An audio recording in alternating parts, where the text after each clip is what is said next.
We are live. Oh my gosh, I'm so excited. Girls Guide to Greatness podcast is streaming live right now on Facebook. And today, let me put your name up, Trish, because let's see here. We want people to see you. Show name. There it is. Dr. Tricia Pingel is with me today.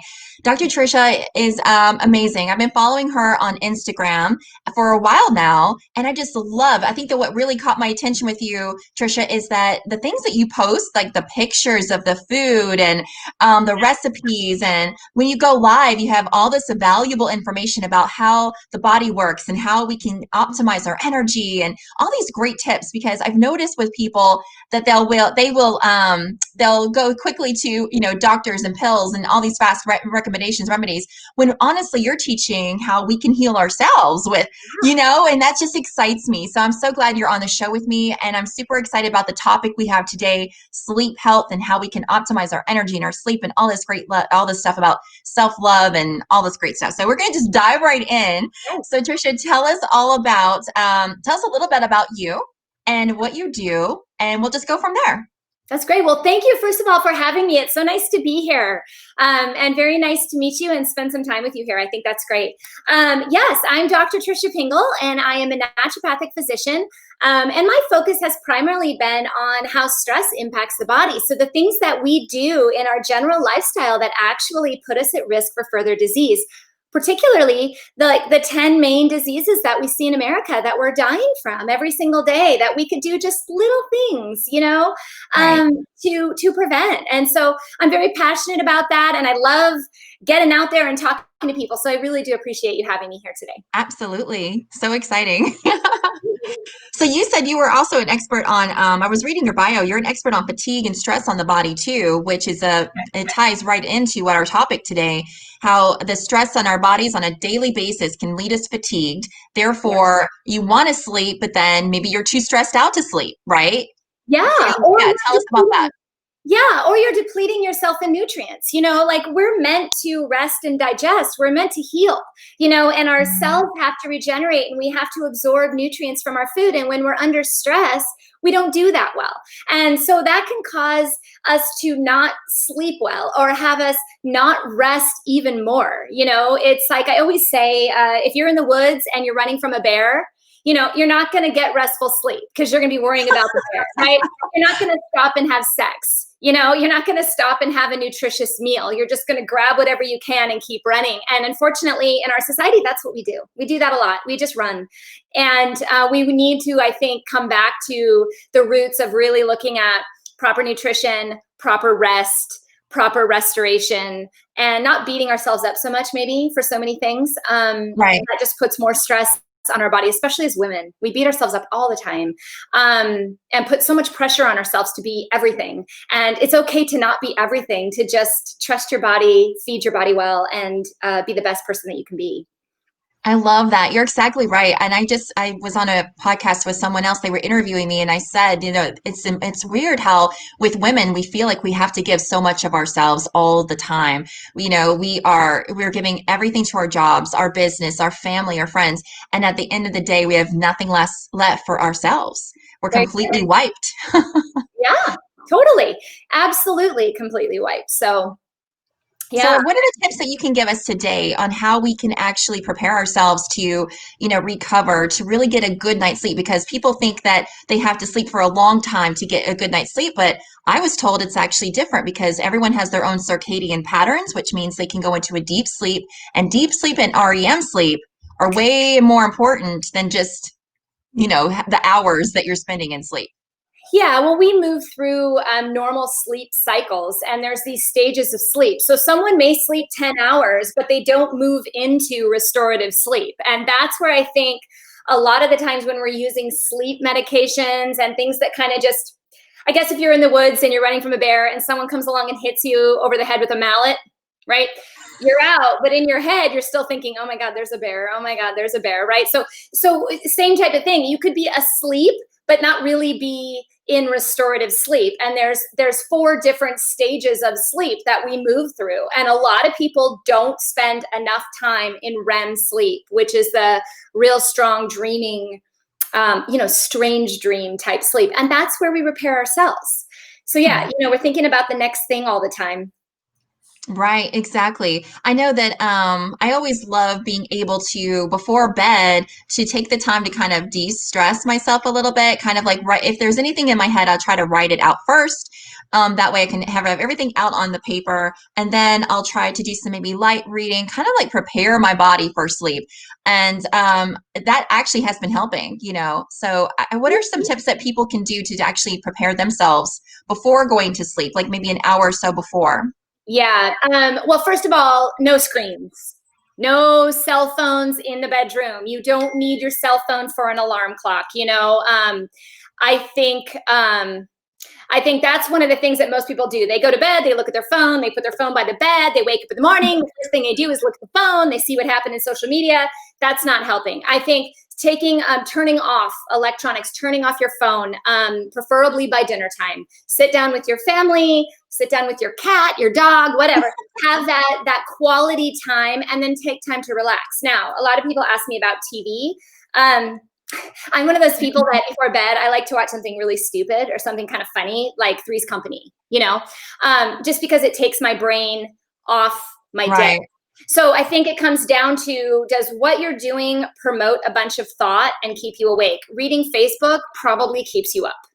Reading the news probably keeps you up. Watching the news, especially right now, could keep you up. Watching something funny like Andy Griffith, Mr. Ed, Three's Company, something that really is just kind of lighthearted so you can lull off to sleep. I usually Okay. allow in many So, people. Tricia, first of all, I love your references to these old TV shows. Oh my God. The reason being is because one, I love those kinds of old shows, but two, there's probably listeners out there or people watching right now that have no clue what those shows Right? are. So I love it. Okay, so let's try like 70s show, like, those kind of fun, but I think no matter what, I have other clients that I always say, take a nice warm bath, go for a walk before bed, do some yoga. But I think the most important thing that people need to do in general for stress response and for sleep and rest and repair is to reframe, is to show gratitude. Show gratitude for what you have in your day. Show gratitude for the things that are positive, because I think we spend so much time in a negative space. And when we spend that time in a negative space, there's really nothing to do out of that except worry. And worry is just waiting for the next bear. So I think, so if you were late 10 minutes to work that day, maybe you had 10 more minutes with your child to have a conversation. Maybe that's what made you late, but it gave you something positive in your day too. So I think always looking at these hiccups that you come at in your day that keep you up at night and turning them into a positive situation. We all have stress. We all have bad days. We all have bad moments. We all make bad choices. So turning that into something positive and learning from it and growing forward, I think is what a lot of us maybe don't quite have the skill to do. And that's why sleep is impacted in the first place. Yeah, absolutely. I agree. I think it's important, like you said, to take the gratitude and to just take those little bumps in the road as opportunities to, do what you got to do. But I do believe that, when we actually start paying attention to those little things, and we start paying attention to how we're sleeping and the hours that we're sleeping and how do we feel when we wake up? Are we waking up and we actually feel pretty good, or are we waking up feeling kind of like, draggy or whatever? And I think it's so neat that we have the ability to be able to look at that and actually address it and actually fix it on our own naturally, instead of having to depend on the sleep aids or whatever it is. If we just start paying attention, actually working it into our normal routine, our normal habit. And I always preach that we should bring our family and friends in with us when we're doing something like this. When we're actually trying to better our lives, I always say, hey, let's get our family involved. Let's see how we can do this together, because then we're all changing these habits together and it makes it so much easier to stay on point, right? Oh yeah, the compliance is much better when you do it with a friend. You go to the gym more often when a friend goes with you, right? Same thing with sleep, Yeah. same thing with diet. People that are trying to improve their diet and clean up their diet, they need their spouse or their family members on board, or it doesn't go very far. Yeah. I also noticed that I know for me personally, when I have a great night's sleep and I have that, like you said, that deep REM, that recovery sleep, dude, like I'm on fire the next day. Like when I was in the corporate job and the atmosphere of that, I was more focused. I was like doing things, where I could, really understand what was happening and really keep up pace, basically, because I had the energy to do that. I wasn't feeling low. The other thing I noticed too is, like you said before, mentioning paying attention to what we eat is also very important. It gives us the energy that we need to get through the day. But when I was paying attention to my nutrition, I noticed that I didn't crash like everyone else around me around the 3 o'clock mark, right? I actually am like, oh, I'm good. I grab a little snack and a healthy snack, and I'm back at it. And it's like doing that I was able to crush it in my career and go to other levels that other people weren't able to because they have the stress, no sleep, little sleep, fatigue. They're just feeling like a freaking zombie. And it's no wonder, like I read a study recently that over, I think 80% of Americans don't like their job. Maybe more people would like their job if they actually started getting better sleep. Well, and there's another stat that's crazy too, that 50% of Americans lie awake at night due to stress. 50%. That's a lot.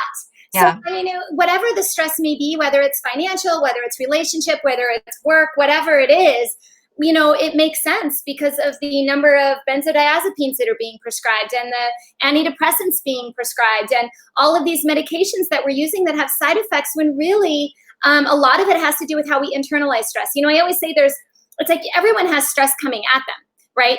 And you've noticed like two people could be in the same room, have the exact same stress. And one of them is just like chill, they're sleeping, they feel great. And the other one is like, right? There's something that happens when you take that stress in. How you internalize it, how you process it, and how you allow it to affect you is 100% in your control. And I think when you're in that moment, you feel out of control and maybe lose that ability and that reasoning to recognize that you actually do have control over the way that stress impacts your body, regardless of what you're in. Absolutely. I think that you're exactly right. I was just I'm doing some training right now with Tony Robbins, and he's teaching us exactly what you just said. Basically, how do we control our state? So if you're in this state currently in freak out mode, is what I like to call it, or stress, how do you get yourself to transition into to reduce the stress, to actually control the state and get in a better peace of mind? How do you do that? And we're able to do that by, like you said, the way we receive it. Okay, stop freaking out. Just tell yourself, stop freaking out. Change your state, change your thoughts. And I always like to say, if I'm in a freak out mode, if I actually see that I identify that I'm freaking out, something's wrong, that I don't like it, I'm in this uncomfortable moment, how can I get out of it? One of my main reasons or many of my main things that I do is not only start changing the way I think, but this has worked for me, and this is what I teach other people too, is I literally step into a different part of the room, or I'll escape that area that's giving me stress. I'll put myself in a different state physically. So my physiology changes, my thoughts will change, and my feelings will change. And then I'm like, oh, I'm okay. It's all good. I agree. Get outside. I just like, if I'm frustrated and I'm stressed, I walk right out my door. I mean, my husband now at this point is like, all right, she's out. Like, she's out. Yeah, I'm gone. Let her go. Let her go.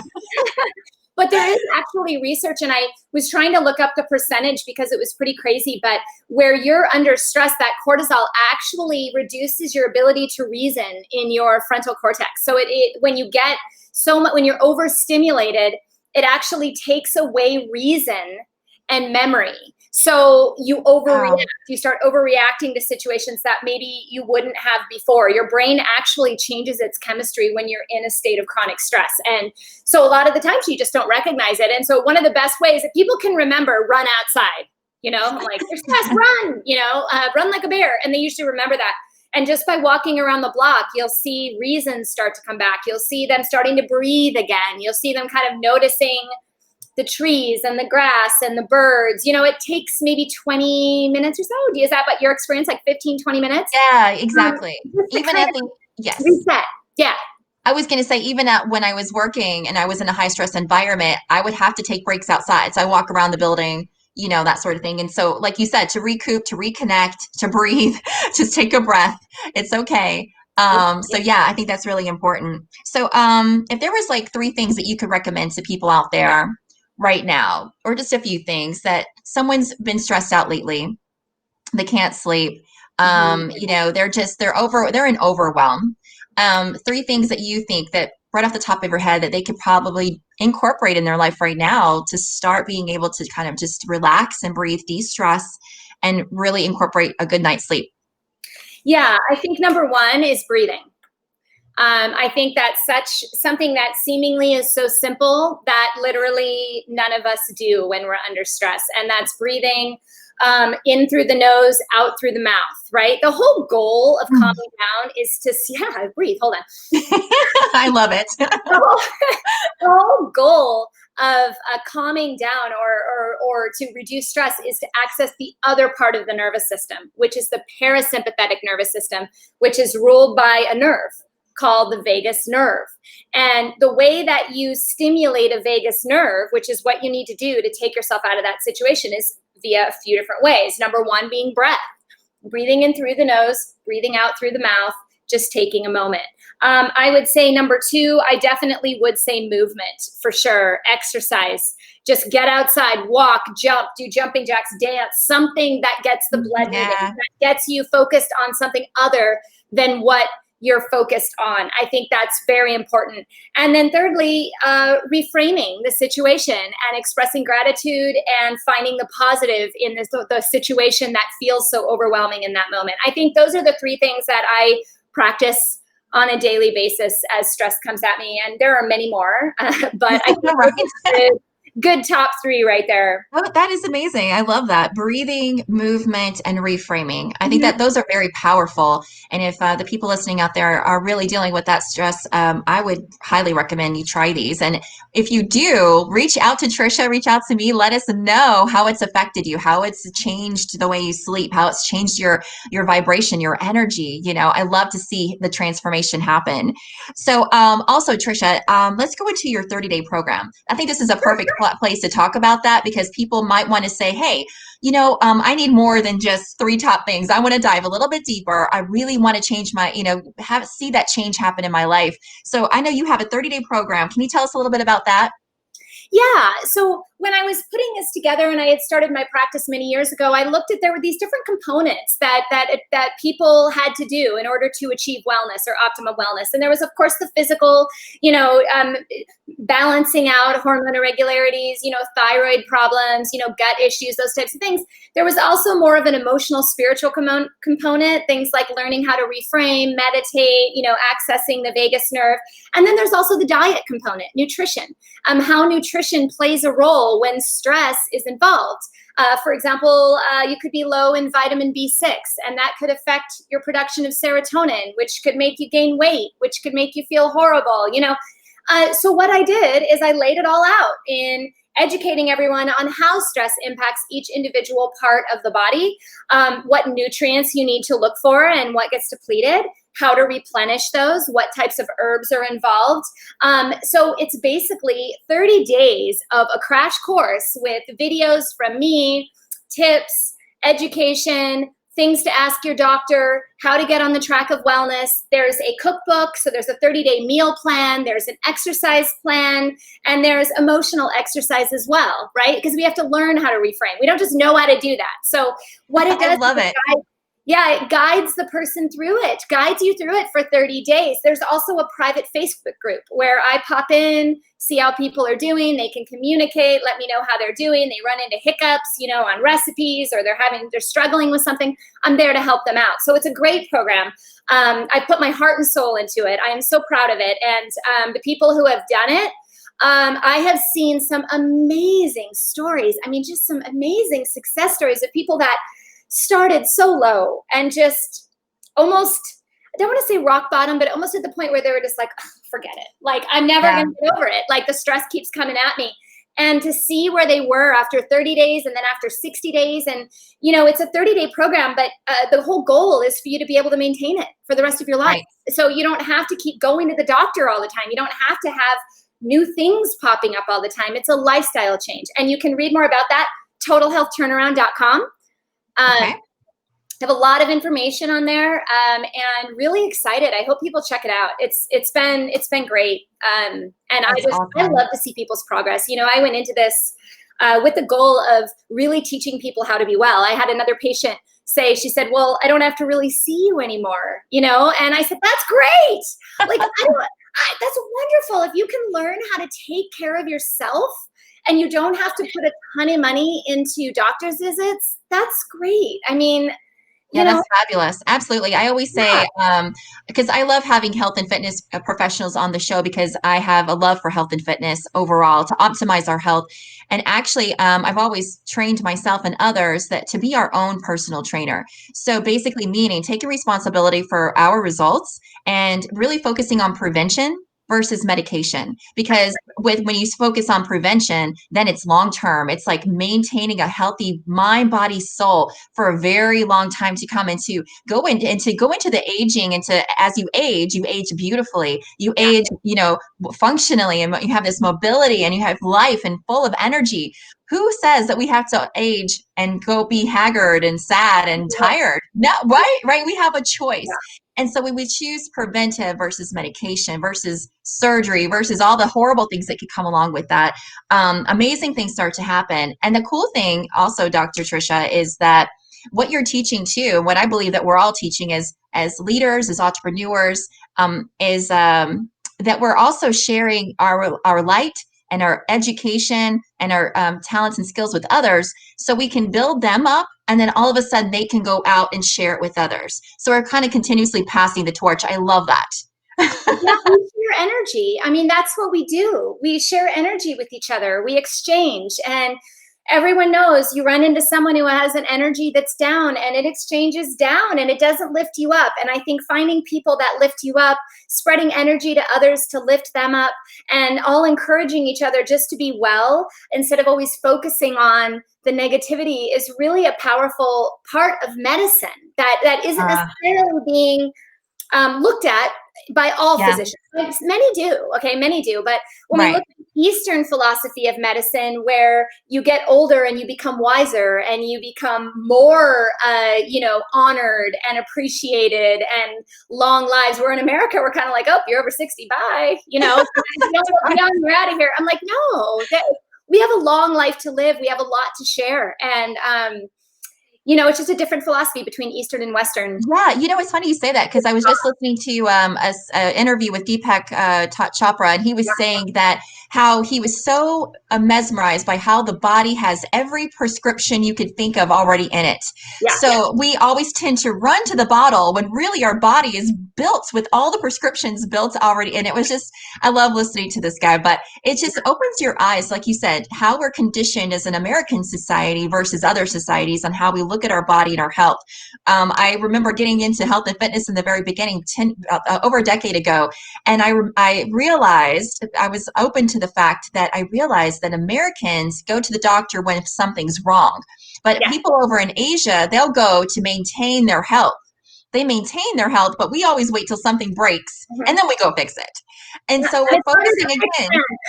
them. Yes, exactly. We're focusing on the medication versus prevention. So it's just so weird to me how we're so backwards sometimes. Well, and nutrition plays a huge role in that. I mean, we use vitamin C, we use B vitamins, we use minerals, we use all these things to drive reactions in our body. If we want to build bone, we need these things. If we want to, make serotonin, we need vitamin C. If we want good mood, we want to sleep well. All of these nutrients, we're built to take them in, absorb them, and eliminate toxin. And if your body isn't doing that, that leads to health problems. So the preventative aspect is so important. Just talking to a doctor that's in preventative medicine about, hey, am I detoxifying my liver okay? Am I eating the right amount of foods? Do you see any indication that maybe I'm deficient in vitamin C? Or, because you can tell that by symptoms. If someone's having a symptom, Yes. you can kind of, I really love biochemistry. I'm a biochemistry dork, I guess. And just when someone has a symptom, I think, what pathways are infected, are possibly affected by that, and what nutrition goes into that pathway. And 9 times out of 10, Rebecca, you supply what's possibly missing nutritionally, and they feel better. Sometimes it's not difficult. Sometimes Right. it's more complicated. The longer people wait to go to the doctor and the more compounded symptoms, the harder it can be. But you're absolutely right. You have to be proactive in your health, and you're your own health advocate. And our bodies know what to do. They totally Yes. know what to do.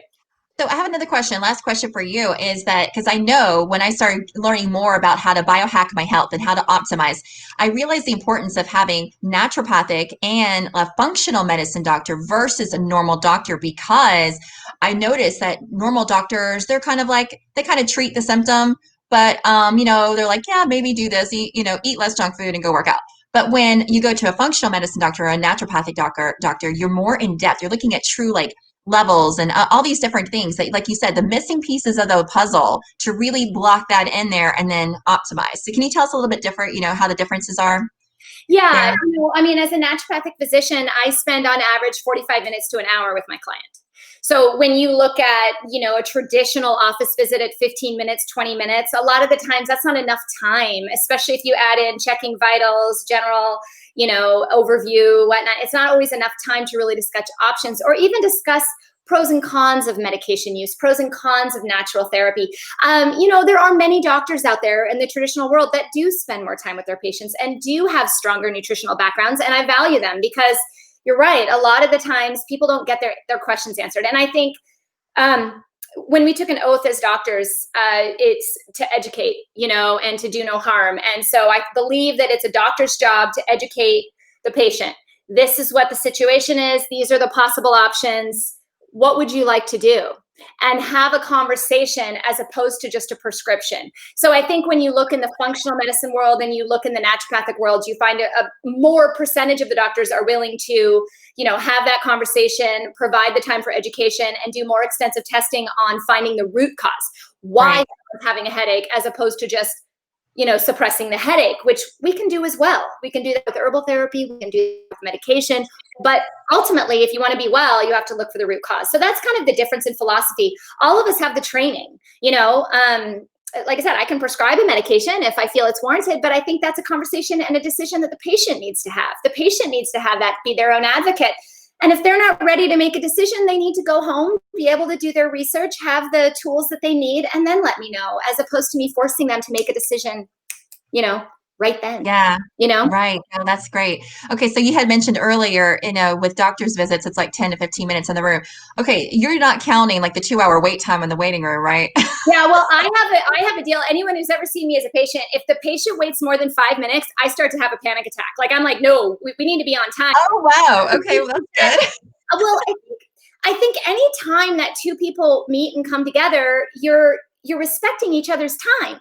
So if you're I appointment love at that. 11 o'clock, I mean, sometimes emergencies happen, sometimes things happen. So I think you get a 10-minute grace period. But outside of that, the patient shouldn't be more than 10 minutes late and the doctor shouldn't be more than 10 minutes late.